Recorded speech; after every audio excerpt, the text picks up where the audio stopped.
Afternoon, everyone. I thought I'd do an instructional video on the hand painting instead of just one set to music. I've got a lot of greenware that is dried out, ready to glaze. I tend to raw glaze hand painting, so I thought I'd go over what I use and why I use it and how I do it. So sit back and enjoy. As always, comment and subscribe below. Thanks. Okay, here we go. So I'm going to paint today are the flower pots we made in a previous video. Right, these three guys here, and the big one.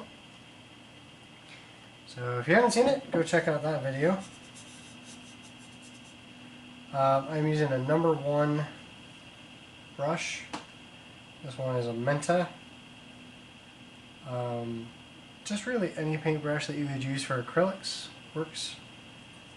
And the glaze that I'm using, which is the Mako Stroke and Coat glazes, they're a little strange. They don't quite paint like acrylics. They don't quite work like watercolors. They're somewhere in between. I hold my brush kind of like my pencil, occasionally letting it come all the way back to my meaty part of my thumb for detailed work. So you'll see me bringing it all the way back this way or holding it out like a pencil. Word of caution, if you're going to do multiple colors in kind of multiple layers, make sure that you don't put a light color on top of a dark color. Dark color will overpower it when it's glazed. And in general, try to keep all the colors separated. So I've got a little image up on my computer screen here. I'm going to use that as a reference. I also tend to mix the colors, so I don't tend to use a whole lot of just the straight up. That's the color that came out of the bottle. Green I kind of do, and black, if it's black and white, I will keep the straight black. We're going to do some cherry blossoms.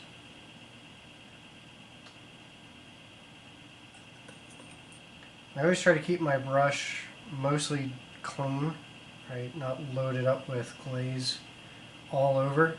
I've got a little bottle of water here and a sponge. You see I'm wiping off all the water.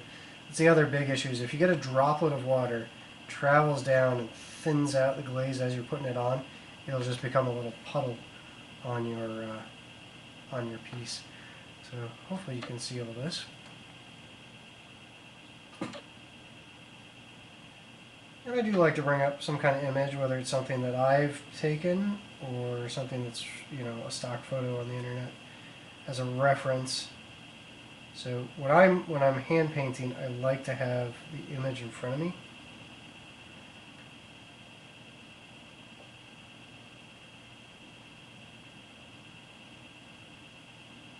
And with the stroke and coat glazes, you can get darker colors if you go over it twice or 3 times, lighter colors if you only go over it once. So in order to get some depth, you'll see that there are certain areas that I'm only going over once, and certain areas I'm really laying down thick or going over 2 or 3 times.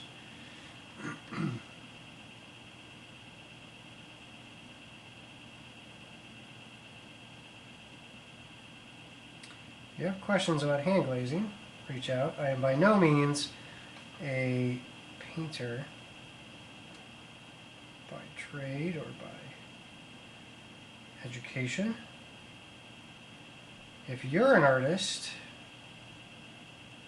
and you see something that I'm doing goofy, by all means reach out. I'm trying to learn as much as I can about as many different art forms as I can.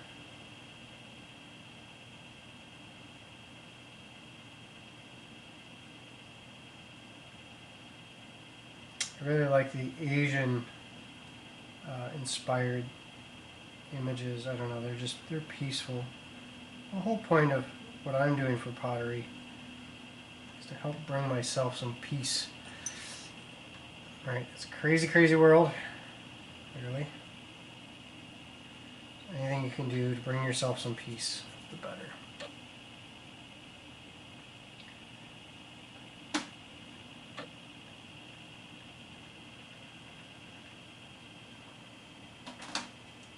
Stamina pistils in there. You can use larger brushes too, of course.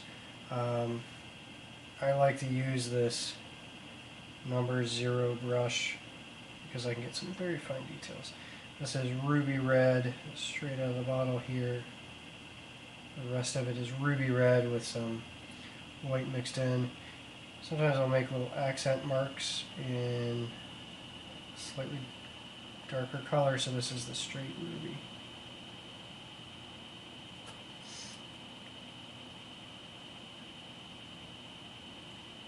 I'd love to see what you come up with.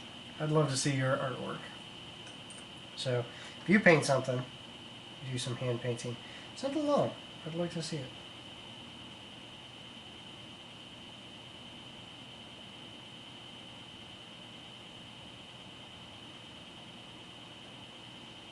I like very high contrast images too, so with very, very dark black. I caught that one. I saw a drop of water on the end of my brush there.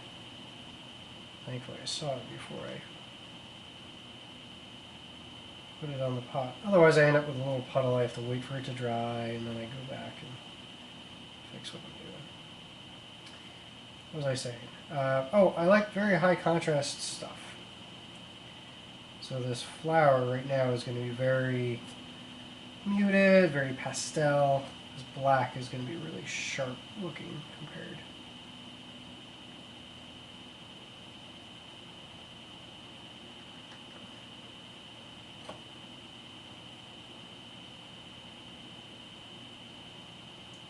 You're going to do trees and branches. Remember, they always kind of try to grow up, reaching for the sun. Up and out.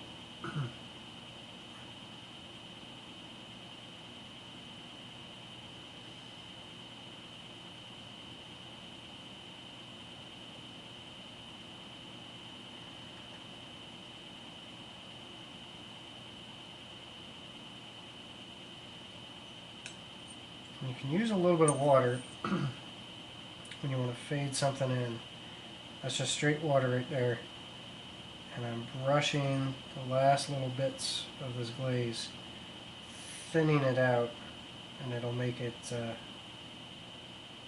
nice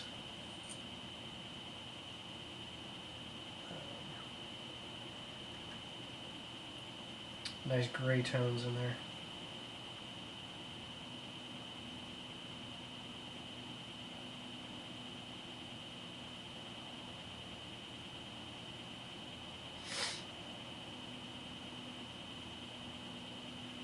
See, I'm just kind of holding the paintbrush almost like a pencil, but with my middle finger knuckle kind of tucked in.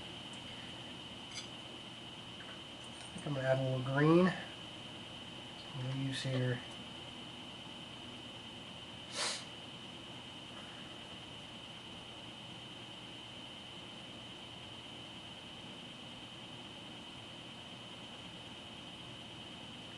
Or something small like this, if you just drop it onto the piece and pull up and away real quickly. Get that little spike looking item.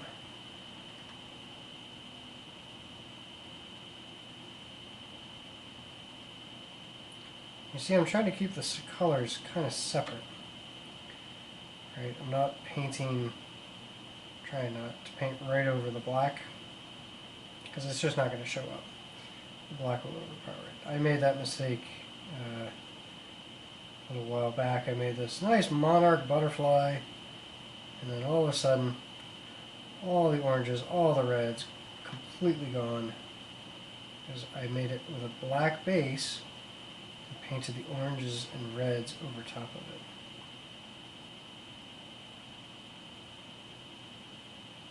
If you don't like something you did, take your sponge and just scrub it off. For the most part, these glazes are pretty forgiving. But you really have to make sure you get it off there, especially if it's a dark color.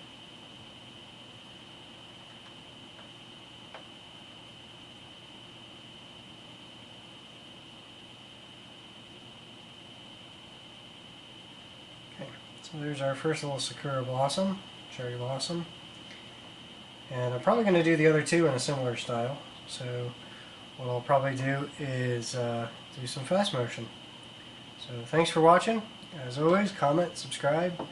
Tell me what you like. Tell me what you would like to see me do, because I am all about pleasing you guys. Thanks. Have a good afternoon.